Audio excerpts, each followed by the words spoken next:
Bienvenidas entidades de la red, unidades cyberpunk, mentes inquietas, científicas, inteligencias artificiales y agentes del FBI. A una nueva edición de Código Fuente, un podcast hecho por hackers y para hackers. Gracias por escucharnos. Comenzamos. Кабас колбасит соло, колбасер по пояс голый.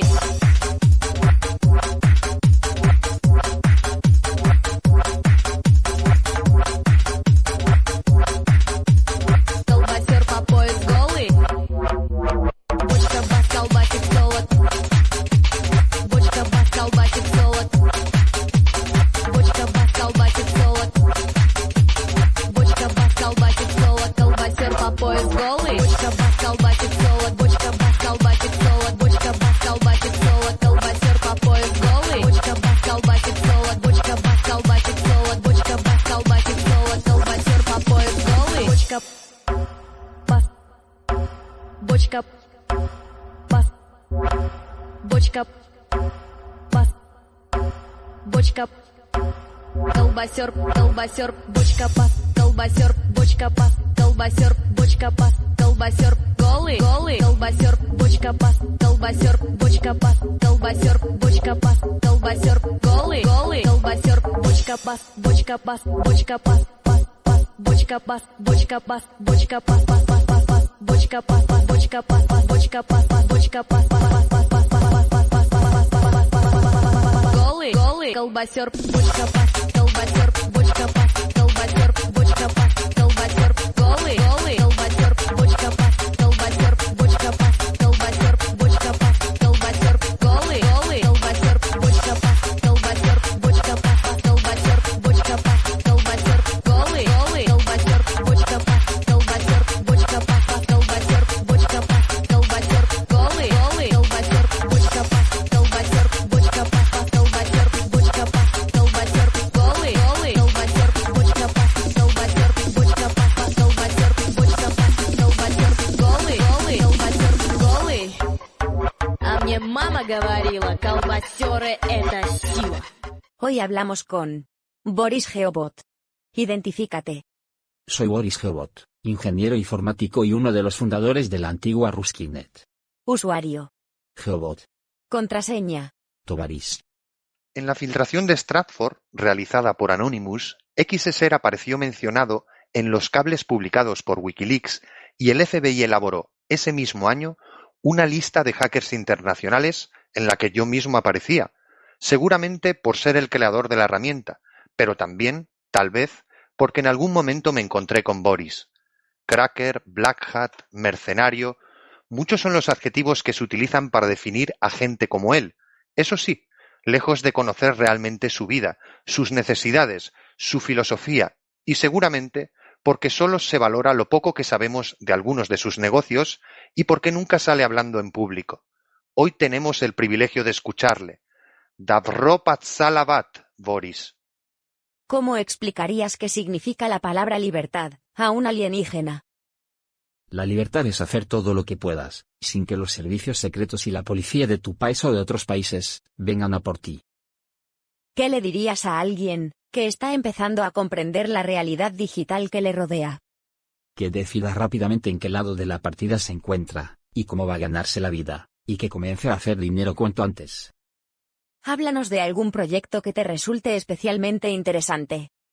En mi país tenemos muchos proyectos interesantes que no se conocen en Occidente. Por ejemplo, el proyecto Sura, una compleja máquina que se utiliza para cambiar el clima. O el proyecto de ingeniería Nord Stream, utilizado para transportar gas a grandes distancias y de manera segura. También me interesa la carrera espacial o en biomedicina, donde somos el país pionero, a pesar de la propaganda constante de la NASA. ¿Qué debe saber quien dice que no tiene nada que esconder? Yo les preguntaría si su dinero o sus joyas tampoco tienen que esconderlo, pues que no lo metan en cajas fuertes o en bancos. Esa gente no es consciente de lo vulnerables que son al decir algo así, sobre todo en Internet. Cuéntanos alguna anécdota hacker, tuya o no, que haya o no prescrito. Tengo muchas anécdotas, pero son consideradas criminales, al menos fuera de mi país. En Rusia, no tenemos las mismas leyes informáticas. En Rusia, si no atacas al gobierno o a otros ciudadanos rusos, no se considera delito. Por eso podemos enunciarnos en LinkedIn o tener perfiles fuera de la Darknet con nuestros servicios. Eso es algo que siempre sorprende a los Black Hats de otros países, y es por eso que muchos alquilan nuestros servidores y nuestros proxies para salir desde aquí. Es así como me he ganado la vida durante muchos años, siendo el anfitrión de las actividades de otros. Yo sin embargo sí que me he visto involucrado en actividades de hacking en mi país, por ejemplo, apoyando las protestas de los trabajadores del metal durante los años 2005 y 2006 o en contra de la invasión rusa de Ucrania, puesto que mi mujer es ucraniana. En España recibo negocios para crear redes de bots para Twitter o pequeños encargos de empresarios que necesitan empujar sus negocios con algo de spam. ¿Qué opinas del periodismo, de Julian Assange y de Wikileaks? Julian Assange es un héroe de nuestro tiempo. En Rusia siempre ha sido visto así, y nuestro gobierno ha intentado ayudarle de muchas maneras. Sobre todo a raíz del derribo del avión militar Sukhoi por parte de Turquía, donde las actividades de la CIA en contra de los intereses rusos quedaron al descubierto. A él siempre le acusan de ser ayudado por Rusia, pero él ayudó a Rusia antes. Muchos rusos ayudaron a Wikileaks a evitar el bloqueo económico, y también a atacar a ciertos intereses americanos, que es quien está detrás de toda su tortura, con ayuda de los gobiernos europeos. No se habla de John McAfee, pero tenemos muchos ejemplos de ciudadanos rusos perseguidos por los servicios secretos americanos, y otros países que ayudan a capturarlos o incluso a matarlos. Vivimos una época de espías mucho mayor que la antigua Stasi. Y ahora, con la tecnología de los móviles, mucho más eficiente. El periodismo es un arma de guerra más. Ya no existe periodismo, solo propaganda. En Rusia no tenemos periodismo libre, todo está controlado por el KGB. Los periodistas rusos más críticos están fuera de Rusia. El espíritu del periodismo ruso murió con Alexander Ivanovich. Ahora tenemos algunos medios, como Decoder.org o RT. Si eres ruso y quieres saber qué pasa en Rusia, tienes que buscarlo fuera de Rusia. Te entiendo. Exceptuando por unos pocos medios actuales, pasa, incluso desde la época de la Guerra Civil y el franquismo, lo mismo en España. Si quieres saber lo que pasa aquí, tienes que mirarlo fuera. ¿Cuáles son las herramientas de hacking que consideras imprescindibles? En Rusia tenemos muchas herramientas propias, que puedes encontrar o comprar en la Darknet. Según lo que quieras hacer, tienes seguramente una herramienta dedicada. Incluso puedes comprar servicios ya creados, como Botnet, o alquilar temporalmente cajas para hacer tus cosas y que éstas desaparezcan. Yo por $100 te consigo una totalmente segura. Y por algo más, te consigo a las personas que te hagan la herramienta que necesitas a tu medida. Creo que lo único imprescindible para tus actividades es conocer a la gente adecuada y por supuesto, pagarla de manera adecuada. ¿Qué opinas de las criptomonedas? Mi idea de las criptomonedas es bastante práctica. Gracias a ellas podemos ahorrar mucho dinero a la hora de convertirlas en servicios y objetos. Algo que antes requería de pagar a otros para que lo hicieran. Y no dan información a los gobiernos sobre tus actividades económicas, así que me parecen una tecnología muy interesante. Recomiéndanos un lugar, una película, un libro, una canción y un videojuego. Para los occidentales os recomiendo lo siguiente. El lugar, la Plaza Roja de Moscú. La película, Hardcore Harry. El libro, los poemas de Stalin, Soselo. La canción, el himno nacional de Rusia y el videojuego, Stalker. Marca 3 objetivos clave para la humanidad, que consideras deban cumplirse antes de 2050. No tengo ninguna esperanza en la humanidad. Solo espero que mi hija tenga todo lo necesario. El resto me importa poco. ¿Qué significa para ti, ser hacker? No significa nada. Es otra manera más de ganarse la vida y hacer dinero. ¿Conoces alguna formación interesante para quienes comienzan en el mundo de la seguridad informática, la programación o las redes? No tengo ni idea. Supongo que leer el código fuente de gente como tú es la mejor manera de aprender. Ya sabes lo que opino de ti. Por cierto, suena un árbol si cae en un bosque, pero no hay nadie presente. ¿A quién beneficia que lo haga? ¿A nadie?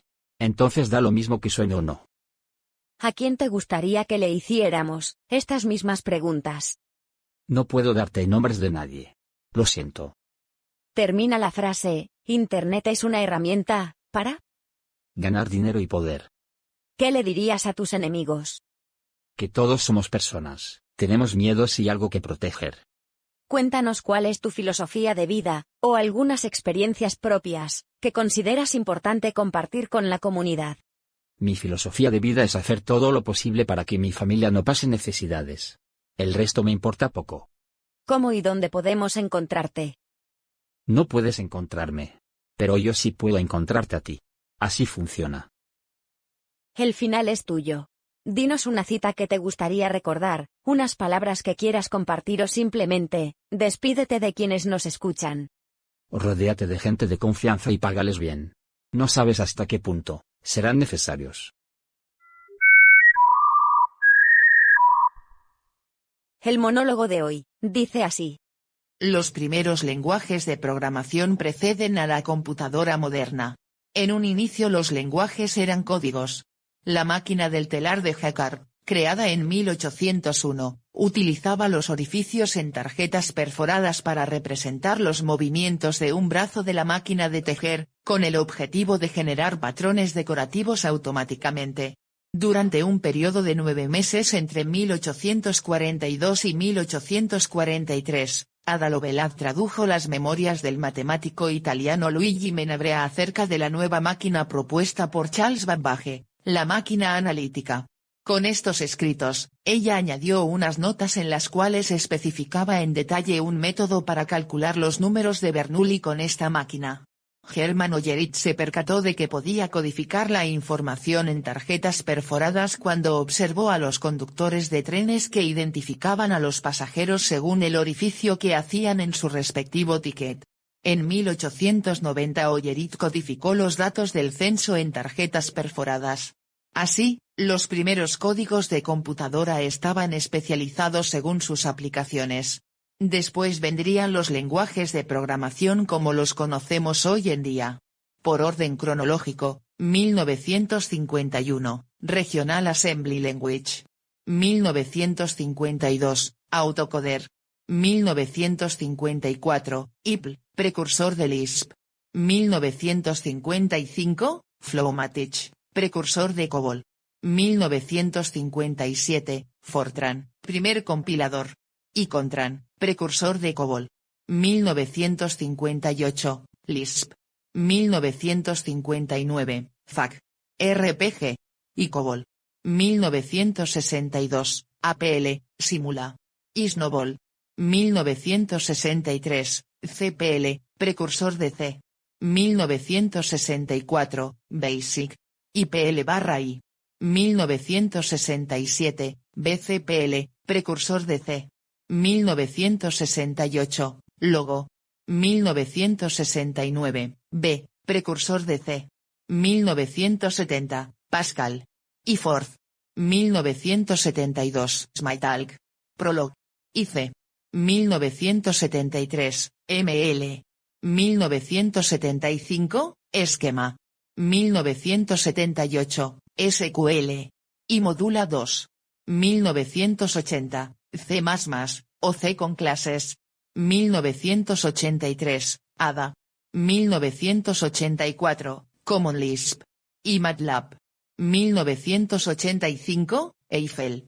1986, Objective. Y Erlang. 1987, Perl.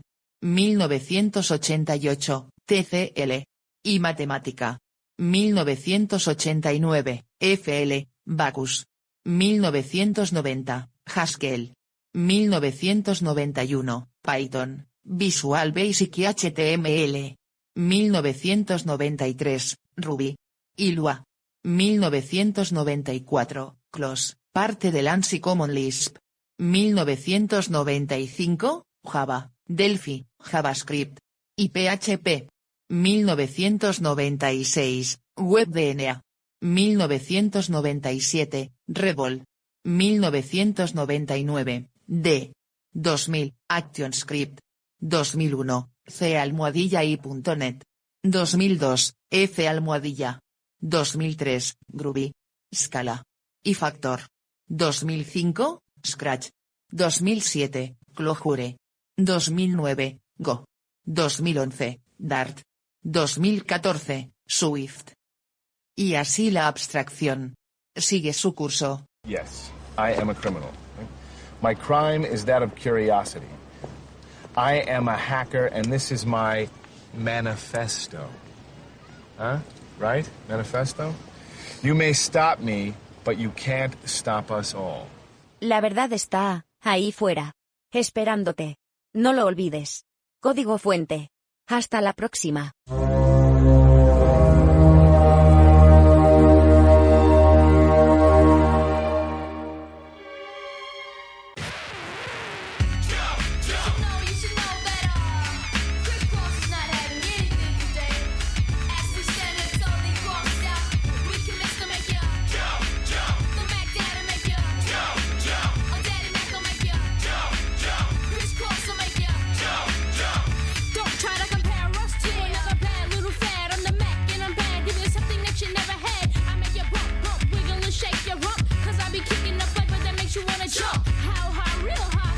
So fly, a young, lovable, huggable type of guy. And everything is to the back with a little slack. Cause inside out is wiggin' and wiggin' and wiggin' and whack. I come stomping with something pumping to keep you jumping. R&B